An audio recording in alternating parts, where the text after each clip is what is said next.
Hi, I'm Laura Mize, pediatric speech-language pathologist, and thank you so much for joining me for teachmetotalk.com's podcast. Today we're continuing our series with the 11 prelinguistic skills that all toddlers master before words emerge, and we are all the way up to skill number 10, which is uses gestures. But before we do that, like we do at the beginning of every show in this series, we really talk about what prelinguistic skills are. And if you are just joining us for this is your first show in this series, I'd highly encourage you to go back to the very beginning, because in that very first show I talk about the emergence of all these skills and why it's so important. And like we've been doing at the beginning of all these shows, I want to run through these skills. So if you are a therapist or you are a parent joining us midway through, that you'll recognize how important these skills are to help prepare a child to begin to talk.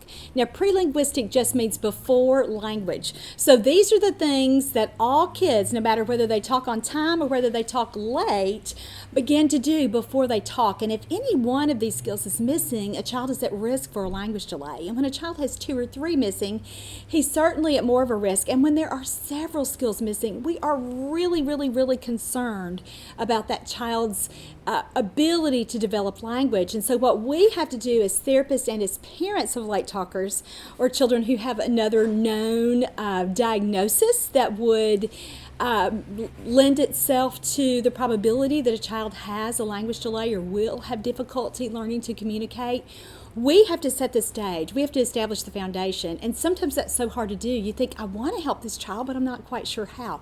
This is how. We look at the 11 prelinguistic skills that come in before talking emerges, and we teach those skills. We are very intentional and very purposeful about helping a child master that milestone. So let's just run through this list. And if you're a therapist and have watched this series, you'll know that I have really encouraged you to memorize this list so that you can use it when you are in assessments or when you're in some kind of screening situation, or just when a parent's talking to you about their own child, or after you get a child and you're sitting there and you're thinking, okay, I have the results of the standardized test, but what do I really do? What's really missing here? These are the things that are missing. So first and foremost, reacts to events in the environment. That's that a baby is alert, that he or she knows what is going on around him, and she is processing that as best she can. So she's responding to things. She notices when there are lights. She listens to sounds. She reacts. Now, only our children with the most significant neurological difficulties or severe sensory impairments like hearing loss or blindness will have these kinds of difficulties outside of just another abnormality that's happening neurologically and developmentally. So most of the time, kids are past that unless there's a known medical diagnosis. The second skill is super important. It's response to other people. Now, it always takes at least 2 people to communicate. So we have to teach children to respond when we talk to them. The biggest indicator when a child is not responding to other people is that he or she is at risk for autism. Autism at its core is a social interaction issue, also communication problems, also behavioral differences, but at its core, autism is different because children, it looks different in how children first begin to engage or interact with other people. So when a child is not responding socially, that's our number one goal. We've got to get him with us and enjoying us and seeking out other people and doing everything he can to really participate and be ready to communicate. And again, the first piece of that is listening and responding. The third skill that we want to look at is begins turn taking. So now he's not only responding to you, he's trying to do something back to you. So again, that interaction piece, that reciprocity or that back and forth flow, that really is so, turn taking is so integral to that. And if you're a therapist and aren't routinely practicing how to take turns, and not just verbally, but non-verbally too, listen to that show because it's fantastic, and it's something that that I have focused on these last few weeks since we did that show, and I've just seen a really dramatic turnaround in 3 children that I'm seeing right now because I really dove in and said, I am going to work on nonverbal turn taking, and things have gotten dramatically better for those 3 children. The fourth skill is develops a longer attention span. We have to pay attention to learn to do anything, and talking is certainly part of that. So when we have children who are very busy or on the go, or as some parents or even some therapists might call hyperactive. It's way too early to really diagnose that in a toddler. But as children continue to be busy and don't learn ways to regulate and calm down, they are missing vital opportunities to learn language. So helping a child develop that longer attention span is the fourth prelinguistic skill. The fifth skill is an extension of that, and it's shifting and sharing joint attention. And that just means that when you try to show a child something, if he were here and I were saying, look, my bunny, that's a bunny rabbit, what would we expect him to do? We would want him to look at that when we pointed and when we said look. And when a child's not doing that, again, there's a social interaction issue. So usually those are the same kinds of kids who aren't responding consistently to other people, and it is a big marker for autism. So we have to really, really pay attention to joint attention. And again, if you have not been listening to this show or watching this show, go back and listen to skill number 5 about joint attention, because it will make a huge difference in how you start to approach and work with and think about the little guys on your caseload. They are not ready to learn how to talk until they acquire longer pieces of their ability to share that experience with you. So longer periods of joint attention. So you've got to work on that first. Sixth skill was plays with a variety of toys appropriately. Play is how all kids learn everything. Most cognitive things emerge in the course of daily activities too, but play is where they really practice and where they really master cognitive skills, fine motor skills, social skills as they play with an adult, their parents, or a sibling or another child. So many things come together, and those all support the emergence of language. So play is so important for children. Skill number 7 is understands early words and follows one-step directions or familiar directions. So until the child is able to understand what words mean well enough to follow directions, he is not developmentally ready to learn how to use those words to communicate. Kids have to learn what a word means before they can say it. And in typical language development, we see this all the time. Typically developing toddlers understand much more than they can say. So when we have a child who isn't showing that I understand more than I can say, and a child who again, is not following directions, we know that they're at significant risk for not learning how to talk. And so we have to really, really support that language development by first helping them understand what words mean and linking words to that. So receptive language is so important. So go back and listen to the show about skill number 7 if that's something that the child you are working with is struggling with. Skill number 8 pardon me, is vocalizes purposefully. And this just means that a child understands, excuse me, let me get a drink. I've been really sick. I've been sick the whole month of February, so pardon me. I may have to do that quite frequently. But skill number 8 is vocalizes purposefully. This is that a child knows he or she can intentionally control his or her voice. And none of us learns how to talk until we know how to do that. So that is skill number 8. Skill number 9 is imitation. So how a child imitates not only words, but actions, gestures, and body movements, and play sounds. Those are all really important in-between steps on our way to teaching a child to imitate words. And so imitation was our last show, so show number 394. If you're working with a child who's not imitating, go back and listen to that show. That brings us up to skill number 10, which we talked about is usage gestures, and it's an extension of the information in the last show. In the last show, we taught children how to imitate gestures and imitate body movements, and now we want them to progress and use those gestures meaningfully so that when they do this, what are they doing? What are they saying? They're telling you bye-bye. That's a representational message, and that's becoming symbolic. And that is important because words are symbols, and symbols have to emerge non-verbally first, just like we were talking about before with turn taking. You can't have verbal turn taking until we have non-verbal turn taking. Same thing with symbolic use and symbolic representation. Kids don't learn how to use words verbally to represent a message until they're doing some of that with gestures first. So gestures are such an important marker for language development. And I want to share with you 2 really important pieces of evidence-based practice if you are a speech-language pathologist that you just need to commit to your memory right now, because these are really, really important indicators for you and things that you can say to parents and things that you know this already, but when a study supports that, it's really, really important. So Why are gestures an important marker for language development and a precursor to words? It's because studies say, and this is a study by Iverson and Golden Meadow, 2005, that typically developing toddlers begin to use gestures just before they learn how to talk. So within 3 months of a typically developing toddler showing or pointing to an object, the child learned the word for that object. So what does that tell you as a therapist? First of all, to me, it says that he paid attention to it. He noticed it. We kind of walked through that progression of the 11 prelinguistic skills continuum there. He had attention to that. He noticed that. He had good joint attention because he heard somebody else say that word.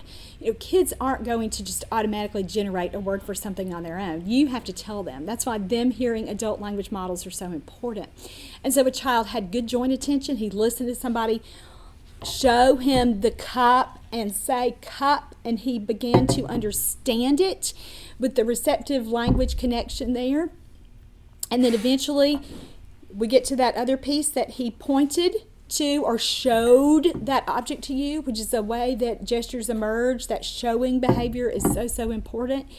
And then within 3 months of that typically developing child learned to say that word. And so we need to think about that same progression or that same continuum with our late talkers.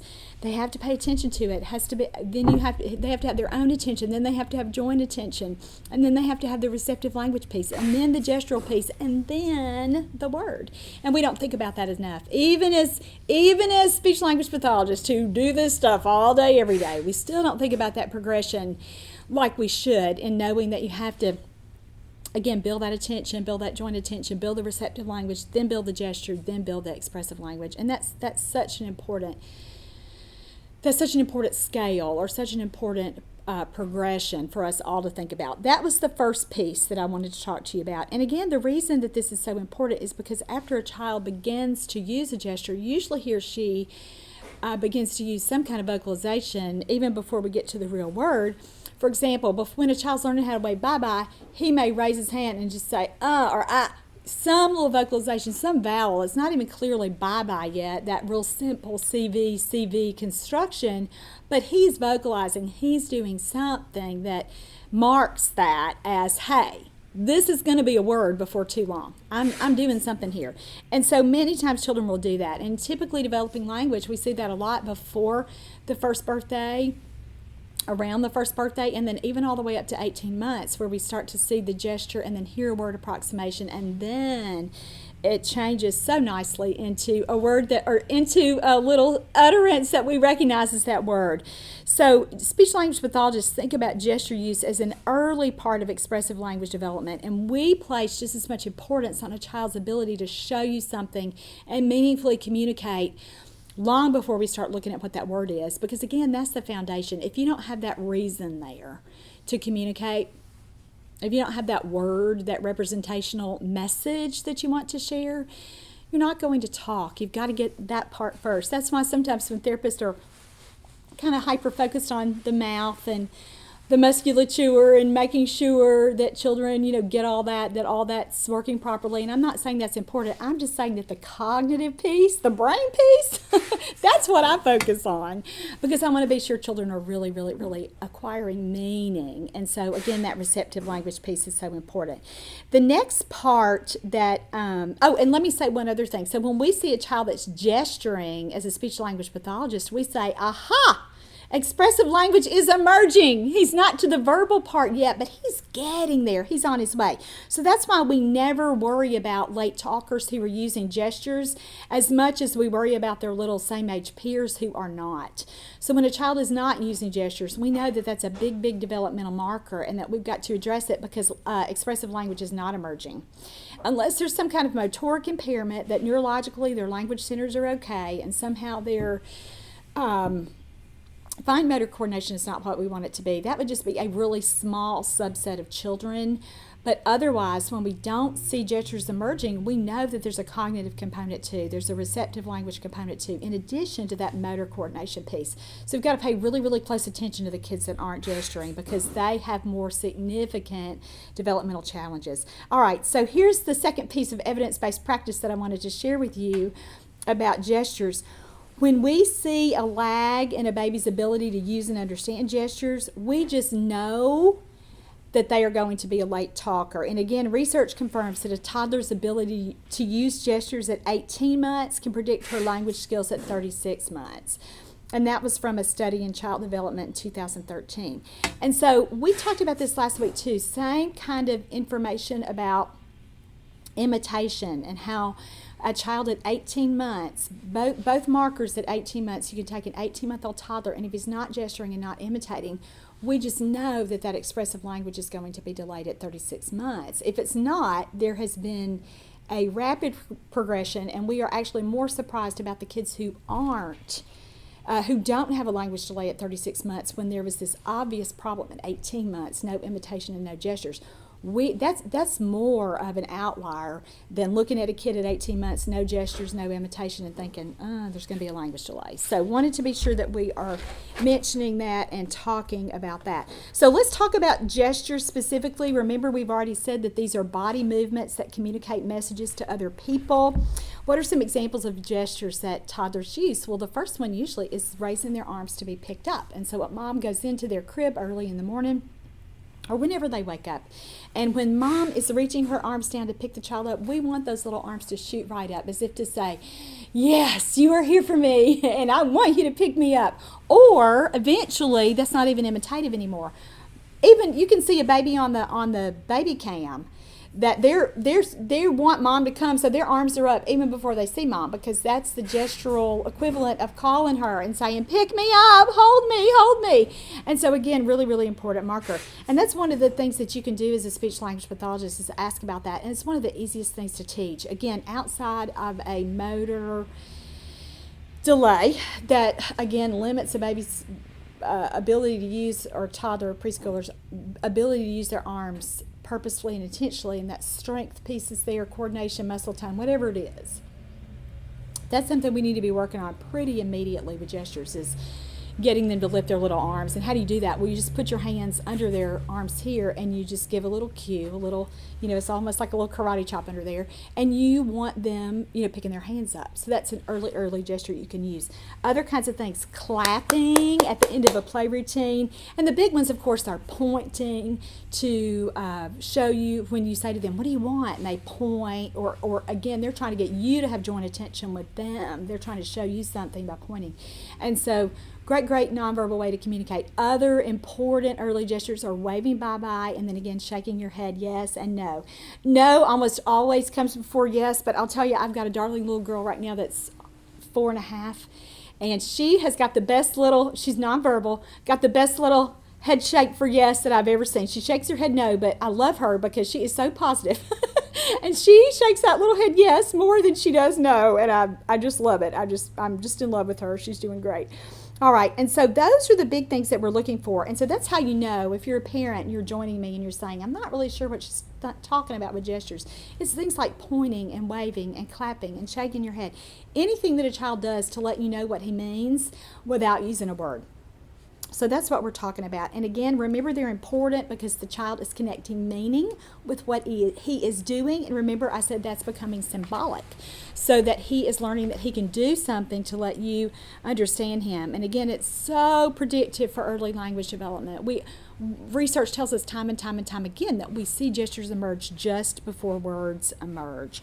So let's talk about then what we can do as adults, as parents, and as therapists to get gestures moving in the right direction. And remember, we talked about last week how important imitation is. And if you didn't listen to that show, I would really almost encourage you to just stop this show and go back and listen to that show, because it really talks about how to teach imitation, and you're going to need a child to be able to imitate these gestures first. And we'll talk about this today, but if you're still kind of at a loss for what to work on, go back and listen to show number 394. And I don't think I mentioned this before.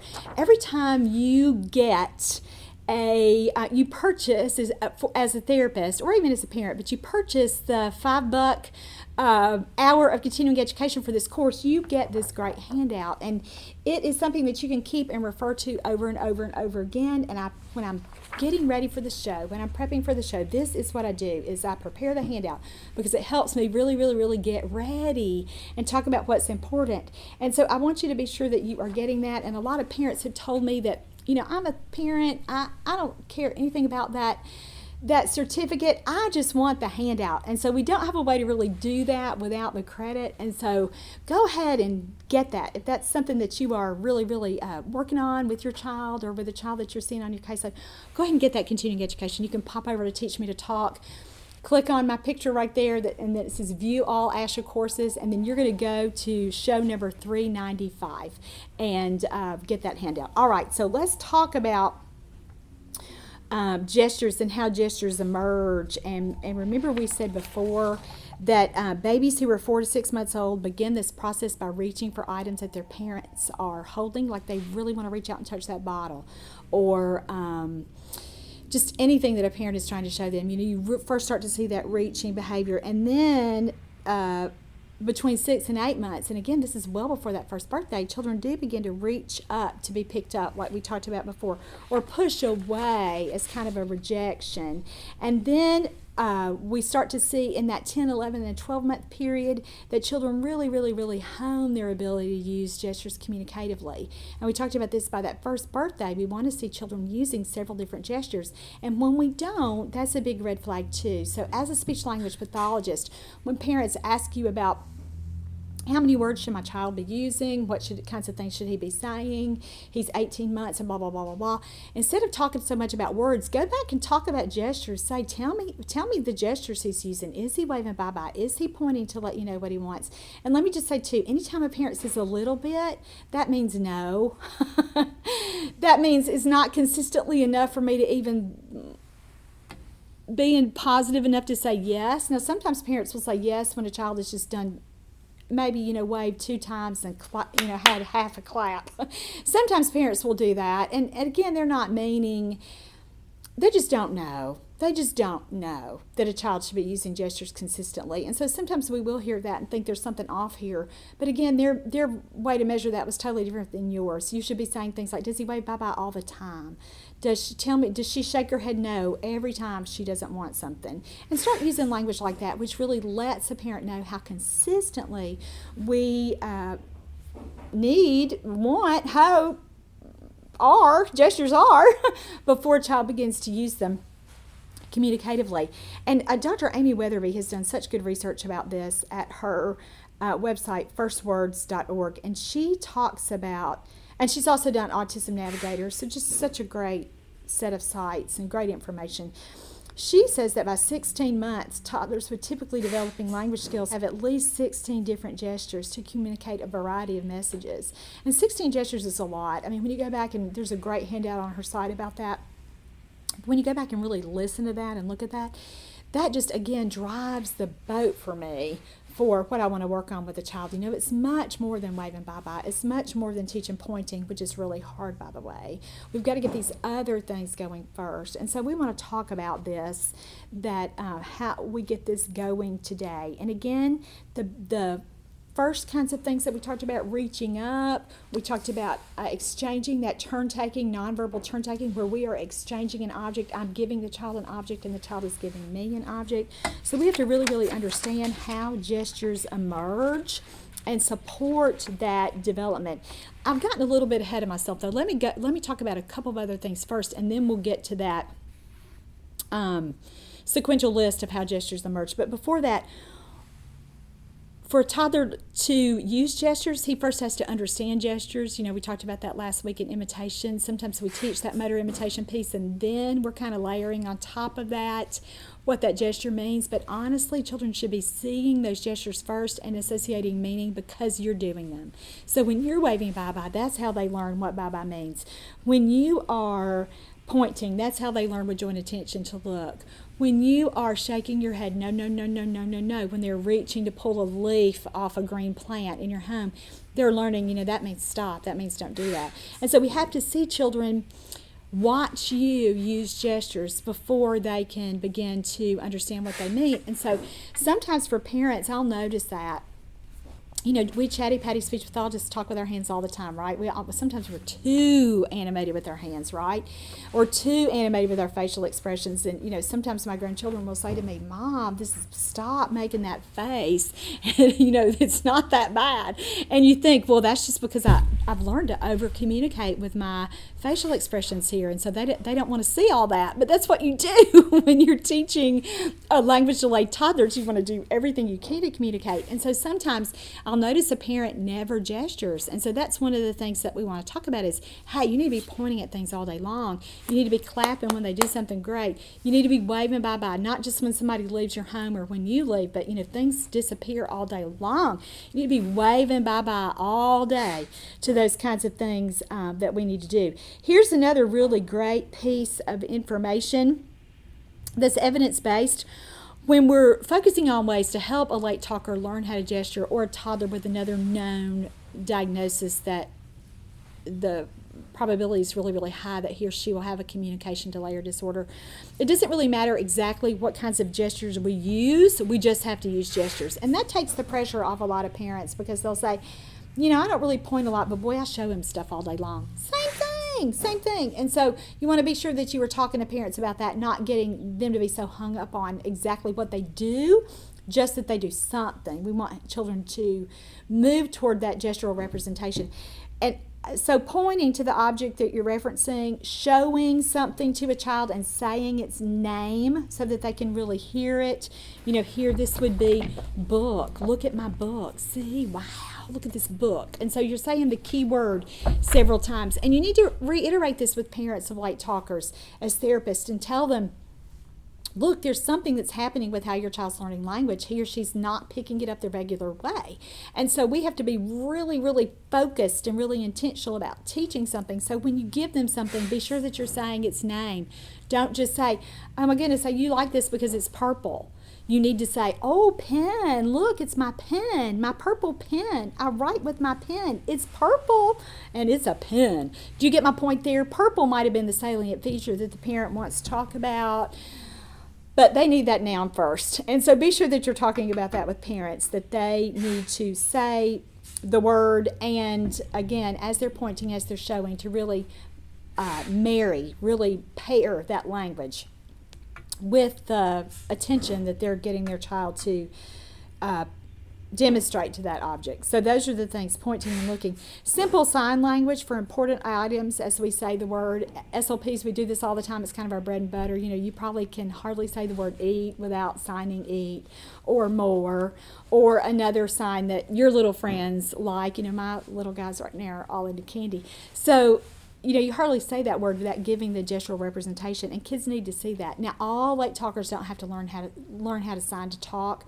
but it is a great in-between step for lots and lots of kids. And for some kids who, again, that talking is going to be further off, we need to get an AA system in place. Right now, I'm finishing up a book.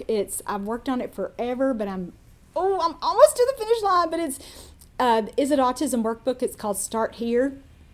So when you get an autism diagnosis and you are looking at, and this would be the same for any child with a developmental delay, when you know that words they're going to be it's going to be a little while before we hear words. We have got to get an AA system in place. And again, signs are a natural extension of this for children who already know how to gesture. And beyond that, it helps their motor planning. And I've had so many kids who we may not even fully say that they have suspected childhood apraxia of speech yet, but we know that motor planning is an issue for them. They have such a difficult time imitating. There are other markers that when we listen to their words, we don't hear very many consonants. Even their vowels are distorted or substituted, and so really substituted is the what we would hear there for motor planning. And so we know with those kids, oh my goodness, it might be a while before they talk. They need an AAC system. And so it might be signs like we're talking about today with that natural extension of gestures, but for some kids it's pictures. For some kids it's a speech generating device. So be sure as SLPs that you're thinking about that, and you're thinking about communication, and you're really using our evidence-based practice here with when there's going to be a lag in what a child can express, wants to express, and what they're going to be able to say, get another system in place. All right, so that's my soapbox for that for today. Let's get back here to gestures. research says that performing any action relevant to the object works too. So in the absence of sign language, if you're going to talk about a car, and let's say that you're a parent listening, what would you think the sign for car is? Well, you would just pantomime driving, right? Exactly. Or a choo-choo train, what would you do? You would woo, woo. You would pull that whistle, right? And so even as a parent today, you're thinking, I don't know any sign language. She's telling me that I've got to use gestures. Just pick something. Pick something that matches, sort of looks like what the object would do, which the function of the object. And so like with a pen, if you're talking about a pen, you might write. If you're talking about a cup, you're going to pretend that you're holding a cup to drink. And so those are great too. And so think about that, just making sure that you are using lots and lots of gestures for the child to see so that he can start to associate that. Now, when we're using these gestures, we want to use them frequently, but then you've got to transfer that from you to them. So how do you get a child to begin to use gestures? The best piece of advice is just wait a little bit. And so again, that's super hard for us as therapists and as parents. You know, we want to jump in there and fill in, but a lot of times when you don't know what a child wants, if you'll just say, what? Show me, tell me. A lot of times you will get a point or get an eye gaze or get a reach or get something. And then do you know what they do after they do that? They start to look back at you. And what is that? That's social referencing. That's joint attention. And that is very communicative. And so we want that. So a lot of times we do just have to wait a little bit for a child to jump in to be able to get a need met nonverbally. And again, this doesn't happen with lots of parents. Lots of parents, frankly, are so distracted by their phones or their tablets or whatever else that they're doing that they miss, oh my goodness, they miss all these great gestures that their kids do. And sometimes you'll have to say, oh, did you see that? Oh, you know, that you're really encouraging them to put that phone down and watch because their child is doing all kinds of great things that he or she may not be getting credit for. And so you want to really point that out with parents. And parents who are reflexively indulgent and hyper-nurturing do this a lot. I mean, they just kind of jump in way too much. And we're not saying, you know, withhold everything and wait till the child communicates. We're not saying that. But we're saying wait a little bit and give a child an opportunity to do something. Because sometimes that's all it really takes. It's just that nudge of not even exactly frustration, just an opportunity to be able to communicate there. Now let's talk about something that happens with children with autism, and this is a marker we see a lot, is that I'll ask a parent, does a child have a gesture to let you know what he wants? And then they start talking to me about, yes, he pulls me to everything. Now, leading and pulling like that is very purposeful, and it is a gesture, and it is fantastic because when we have kids who are on the spectrum who aren't doing that, that's one of the first things I try to teach them how to do because it is communicative and I like it. But we have to look at the difference in the social connectedness of kids who do this. If a kid is pulling you to the kitchen and they are saying, mama, and they're looking right at you with those that little face like, please get in here and get me this. That's totally different than a toddler who just reaches out, grabs your hand, and pulls you without ever looking up that arm and looking at your face. And so you need to be sure that you're thinking about that and talking about that. And again, I'm not saying that it's bad or it's just a marker. It's a marker. And so we have to increase that social interaction. So what I do when a child is trying to lead me like that is really position myself so that he has to look at my face. And so I get down on his level. And when he's trying to pull me, I'm still going. And sometimes I might, do a little hesitancy to see if he'll pull harder or try to push me or whatever they're going to do, which is fine because, again, they're communicating.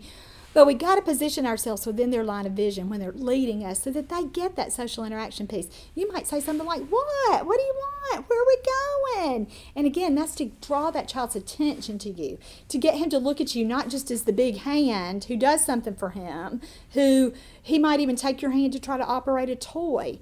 And typically developing toddlers don't do that. They use eye contact, they use other kinds of gestures, and so when we see leading as the only gesture, we're glad we've got it, but we know that we've got to do something more than that to really help communication become purposeful. And I'll just tell you, I don't really start with gestures with those kids. A lot of people do. I back up a little bit and start with hand motions with songs because it's a little bit easier, or start with just some Dr. Rhea Paul has some great research with rapid motor imitation with actions, and she says that she gets that she gets that going first, just that imitation piece, before we start to make it highly communicative, because we want them to imitate that motor piece. And so I think about that, and then I think about what I was talking about with social games. I want to make gestures in social games really meaningful. So if a kid likes playing Ring Around the Rosies with me, I am going to sit on the floor until he pulls me up for the next turn. After, ashes, ashes, we all fall down. We're on the floor, and I've dropped his hands, and I'm sitting there. I want him to come over and grab my hand and pull me up. And again, that's different than him trying to lead me to another part of the house or whatever. I mean, that's still good too. But at the same time, he's looking at me, and we're going to do something immediate right after that because he's pulled me up. And so we want to think about that. At the beginning of Ring Around the Roses, when I'm teaching it, I reach out and grab their hands. But after they know the game, and if they are really excited and like it, and you can tell they want to do it again, don't reach right out and grab their hands yet. Maybe even hold your hands out, but hold them back a little bit. So they've got to do that extra effort to make that intentional and purposeful on their parts. And so do that, hold back a little bit and see what they'll do. Or another game like patty cake or something, you might just kind of sit poised to see if a child will reach over and try to clap your hands, or if he starts to clap his hands too, to get those little things going. Or if you're going to row your boat on your legs with him, or if he's going to do it kind of straight-legged and you rock his whole little body, which is what one of my little friends is doing right now. You wait a little bit. You might hold your hands out, but you see if they're going to grab your hands and start the rocking. And so you want them to initiate that. So those motor actions with those social games are so important, and because they become meaningful, and they know right away, excuse me, they know right away that you know what they mean, and that they're doing something purposeful. And again, we're talking about this, this is like metacognition when you talk about how you learn stuff or what you know. This is the same thing with language, with gestures. Kids realize, oh yeah, if I want her up, I better hold her hands. I better reach out and get her hands and pull her. She's not going to do it unless I do that. And so they start to learn how to use their little bodies. And remember, we talked about that turns into symbolism and that representational movement, and that's what words are. It's just a representation of what that object or that event or that emotion or action, whatever that is. That word is a symbol, so the gesture becomes that symbol first. All right, so we've sort of talked about the prerequisites. Now let's talk about how gestures emerge and how we as SLPs and parents can teach these gestures, because it's great to know, hey, gestures are important. Hey, I better see gestures before I expect to hear words. Hey, it's a problem because he doesn't understand it, because he's not linking meaning. Hey, I better model these gestures so that he can see it. Oh, I better give him a little bit of time. It's great to have those 5 or 6 things that I just rattled off, which were the first 6 things that we've reviewed here in the show. But unless you know how to take it to the next level, which is actually teaching how these gestures emerge and how you target that and how you really work on it in therapy, it doesn't really matter very much. So let's talk about how you teach gestures. And again, this is based on a developmental model. So this is how gestures emerge, and this is how we do it. This is how we work on it in therapy. And so we understand that reaching emerges first, and we talked about this comes really early in typically developing baby's life, that 4 to 6 month level. They instinctively begin to reach for things that they want as their motor coordination improves. A late talker with gross motor delays may not be doing this yet, and again, this would be your most significantly affected sweeties, your kiddos that you're working with on your caseload, or as a parent, your little one who has another medical diagnosis. Those are the kids that you might have to really work on reaching. And you're going to do that by setting things just out of reach. Like if their little hands can get it, you're just going to hold it. You're not going to give everything to them. You're going to give them an opportunity. And again, you're not clear across the room setting up some impossible expectation. You were just right there, so that you always want them doing the next little part, the next little part, the next little part. And so that's how reaching emerges. And if a kid can do that, can reach, boy, you go right into choices where you're holding up 2 different things that you know that they might want, and having them really reach for that. And so some kids, again, you'll have to really start with an eye gaze, particularly if they have like we talked about before, significant motor issues. But when they're just looking at it, you're going to teach them that the power of using their little bodies to communicate is so effective that this, again, sets the stage for communication. They know they have to do something to get something. And so we want to do that. And so a lot of times with a kid, we're going to have to use some hand-over-hand assistance to teach them how to do this. And so as you're holding up two things, if you're holding, and you know that he probably wants the pen, and you're holding the pen closer to him, and then he doesn't reach out to get the pen, you may have to set your other item down, reach over, grab his hand, and help him get the pen from you. And some of that hand-over-hand assistance, we devalue that. We say, oh, that's too intrusive. Oh, I don't want to do that. Oh, I want to wait and see if he'll do it. Oh, he's tactile sensitive. He's tactile defensive. I don't really want to do that. Okay. All those things. You've got to provide that hand-over-hand direct teaching, and I think that's what's missing so much in so many of our therapy programs right now. We've all gotten to the point where this consultative model, we are just letting it ruin us because we are not really teaching parents how to do things anymore. We're saying, what would you do? How would you teach this? Why are you even there? I mean, I am all for... I have learned so much from parents. Parents teach me every day that I see a parent. They're teaching me something I did not know. But at the same time, they need you and they need your clinical expertise. So don't be afraid to help them as they're walking through that process, or to say, well, here's how I teach it. If they're at a loss, or you have a parent who's really shutting down because you're just trying to pull teeth over there and they are obviously not biting when you're asking them your questions that are great and you want their participation, but at the same time, don't torture a parent by not giving information. Jump in there and say, this is how we teach it. And so, again, that direct teaching, that hand-over-hand assistance, don't be afraid to do that. Okay, so that was the second part with how gestures emerge. We did reaching, and then we did choices, where they're going to reach out and make a choice between two things, and showing and giving emerge next. And so again, we talked about this with turn taking, that is such an important part of language development, learning how to give you something and get something. And kids, we do this all the time when we work on give me that. If they're sitting holding a block, that's one of the first kind of receptive language targets that we do, with holding our hand out and saying, give me that, or can I have one, or give that to me, or whatever we say. Because we want a child to take whatever he's holding and put it in our hand. And then again, like we talked about back with prelinguistic skill number 3, we're going to do that a lot with children who are not very social, because they don't naturally get that. They don't have that underlying drive to communicate with you and to take turns with you and share with you like that, share that experience. And I don't mean share as in two kids sharing a toy. I mean that joint experience there. And so that showing and giving routines, those are so important. And so back in, when we talked about joint attention, that prelinguistic skill number 5, we talked about the show, hold, and give routines, where we teach a child how to show us things and how to give us things. And so that would be like if you were changing his diaper, you would give him the diaper to hold. You would show him and say, oh, we're going to change your diaper now. It's time to change your diaper. And then, you've got him on his back because you're going to change his diaper. But you're letting him hold the clean diaper. So you're showing it to him, and then you give it to him to hold while you get ready. Clean him up so that you get ready for the clean diaper. And then you're holding your hand out and you're saying, oh, give it to me. It's time to put your diaper on now. I need your clean diaper. And so if he doesn't help you put it in his hand, you reach over, the hand-over-hand assistance that we just talked about, and have him put it in your hand, and then you use it. And so those are show, hold, give routines, where he learns, I'm going to hold something for a little bit, you're going to give it to me, I'm going to hold it, and then I'm going to give it right back. And so again, that promotes turn taking, it promotes showing with joint attention, and it promotes using gestures. So by that little routine, you worked on 3 or 4 really important prelinguistic skills.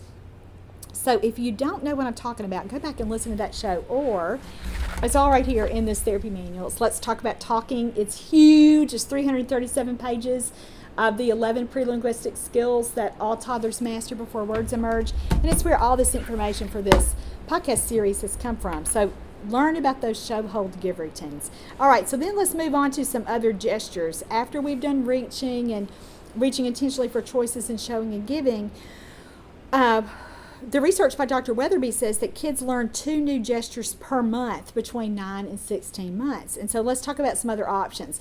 We've mentioned clapping and what a great gesture that is. Kids love it because they are just as crazy about praise as we are.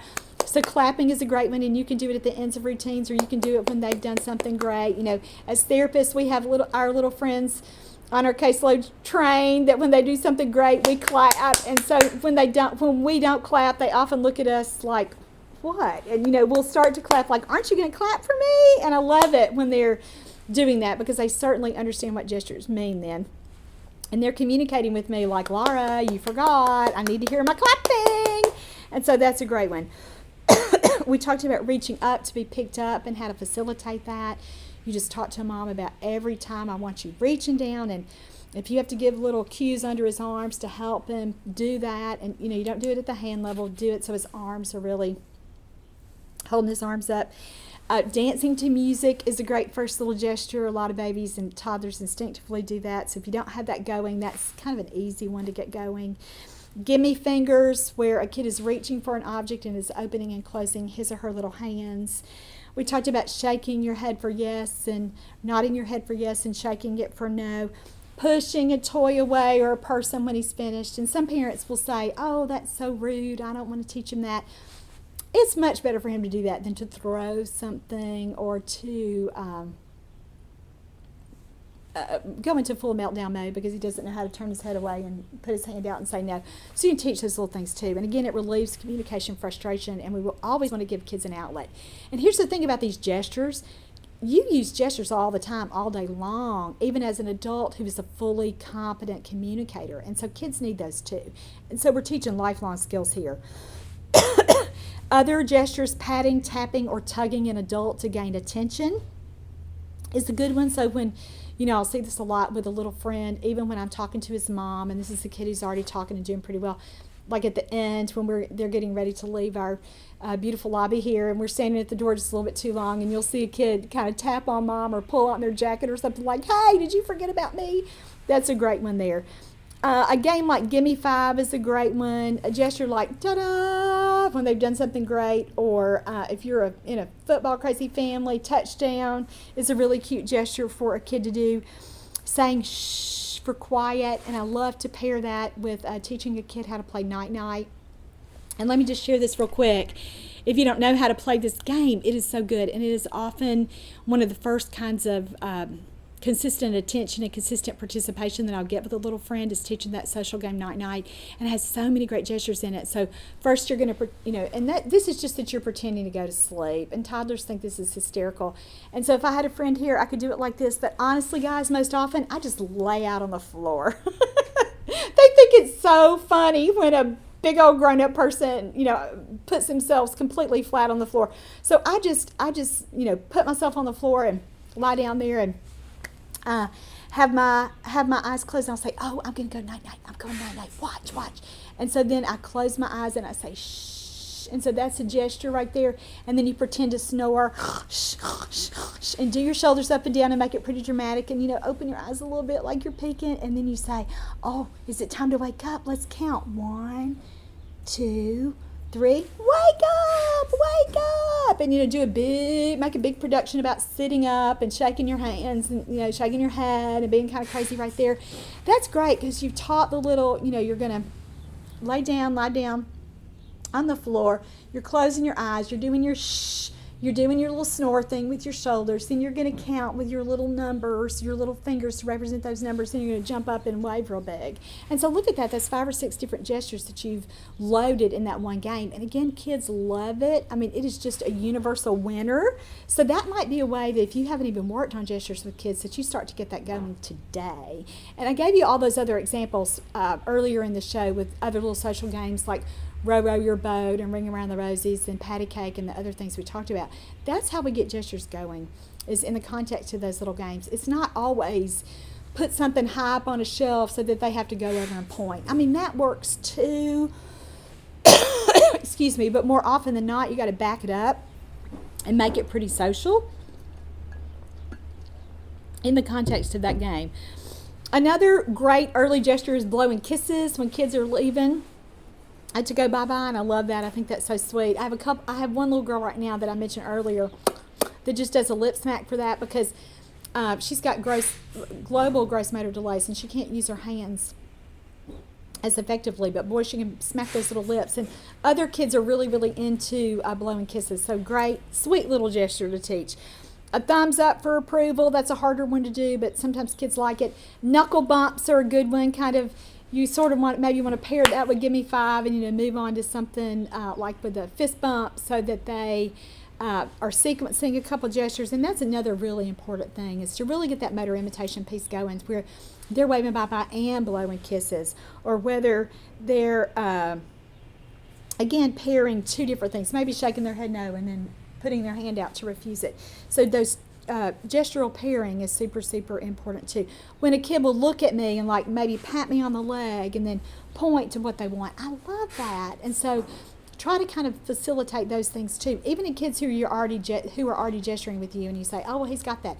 That might be something you do this week in your visit with them as a therapist. Think, can I get them to combine gestures here? Because those are two different ideas, and you can see how that's that next little cognitive step up, or that next little language development up. Other kinds of things. Oh, stinky is a good one. If you have a stinky diaper going there, hands out for where did something go? That's kind of a universal sign for I can't find it. Will you help me look for it? Where did it go? Anything like that are going to be great gestures. And again, if you've not been to Amy Weatherby's firstwords.org, she's got some great things. Or you could even search 16 gestures by 16 months. And her site would come up. Now, we've talked about how hard it is to teach pointing, and I did a whole show on pointing, but I sort of want to just run through this right now because it's so important that kids learn how to point. And we test children by learning how to point, in a book when we say, all of our standardized testing is show me the baby, show me the shoe, which boy is running, which boy is sleeping. That pointing behavior is really, really important. Not only, it's certainly more important in everyday life, but we certainly, just think about how often we have to use and teach gestures, even academically. So pointing is super, super hard for some of our little guys to master. And so we always begin with reaching, and with working with them with reaching and then holding things a little further back. We have to teach them, though, to isolate their index fingers. But before we can even do that, we need to be modeling pointing all day long, so that they can really see us pointing at things. And again, we talked about sometimes that physical movement is hard to really teach. And so you do want to play with toys that facilitate that isolation of the index finger. So something like a toy piano, or as a parent, if you're listening to me right now and you're thinking, isolation of the index finger, what is this lady talking about? You've got to just teach them how to use a toy with one finger. So something where they have to point, so like a Pop and Pals toy, where there are any kind of toy with a lever or a switch. And some kids will naturally want to do it with all their fingers, but really see if you can get that one little point. A therapy trick is to put like a dot there, a garage sale sticker. You know what I'm talking about? Those little round circular stickers. To do that, sometimes on some of my toys, if I have a marker, I'll just draw a dot and see if I can get a kid to touch the dot there. There's a great book called Touch the Dot that a lot of kids like. It has a lot of kind of complicated directions, and the more typically developing a child is, the more that book will be appealing to them, because our little guys who really struggle with receptive language delays are not going to get that book, but they won't understand it, but it's a good one. Other things that I do are really just tapping my finger. I've got short nails right now, so you can't hear it as well, but tapping your finger so that they've got the auditory cue there. And a lot of kids will start to do that, like if we're looking at pictures in books and we're on a puzzle, I'm really tapping that picture or tapping that puzzle piece, and a lot of times kids will start to do it. And a lot of our little guys that are uncoordinated will, again, reach with their whole hand, and they'll even, try to do it with their thumbs or something. Just do your best. I know we're not OTs, but do your best to help them do it with this finger. A lot of times I do just do the old school way and just kind of grab their hands and squish their fingers and put their pointer out. And again, some of our OT friends might freak out about that, but my old school OT friends would say, yeah, that's how we do it. That's how we do it. Other things might be teaching with Play-Doh or silly putty or something like that, where they are really making holes with their index fingers. That's a really fun thing to do. Any kind of toy with a hole. I have a cool hedgehog right now that you might have seen it. It has little holes, and it's kind of a counting toy and a color toy. So I use it, though, for teaching pointing, and for kids, of course, that fine motor coordination piece. So anything with a hole where your kids can stick their fingers in there, help them do that. Of course, the song, where is thumbkin, but where is pointer? And then in Teach Me to Play With You, if you have that therapy manual of mine, there's a cute little song called Two Little Blackbirds that I'll sing a lot with kids who are starting to point. Or if you are a Jesus person like me, you may be singing This Little Light of Mine. So great song to teach that pointing and get that little index finger isolated. You've also got to teach the power of pointing. And so once a child begins to point physically, you've got to reinforce it like you've never done before. And I worked with this great family in Owensboro a couple years ago that their little guy was almost 5 and not talking. And one of the things they did, we worked on gestures first, and one of the things they did is they really would put things he wanted in the middle of the table, and they would say, "You've got to show me. What do you want? I don't even know." And he started with a reach, and then boy, his point got really, really good. And he had a little brother that pointed a lot, and so they really started using his brother as a model, and his mom is a speech pathologist, so she of course took these ideas and just ran with them. But pointing, you've got to, again, as soon as they point towards something or reach towards something, you've got to reinforce it really, really quickly, because then they understand, aha, that was it. That's what I did to get this item that I really, really wanted. One family that I worked with a long time ago, oh goodness, they were so fun. And that little boy is actually in my first DVD, Teach Me to Talk. They had this game called Dance Puppet. And these were, again, just, oh gosh, super, super fun parents. Mom was in medical school, and Dad stayed home a lot and ran a bike shop, and so that they didn't have to do daycare. So a really, really committed family. And so they called it, when he wasn't doing gestures, we talked about this, but they called it Dance Puppet. And so whatever they wanted, whenever they wanted their child, and this game is in, let's talk about talking.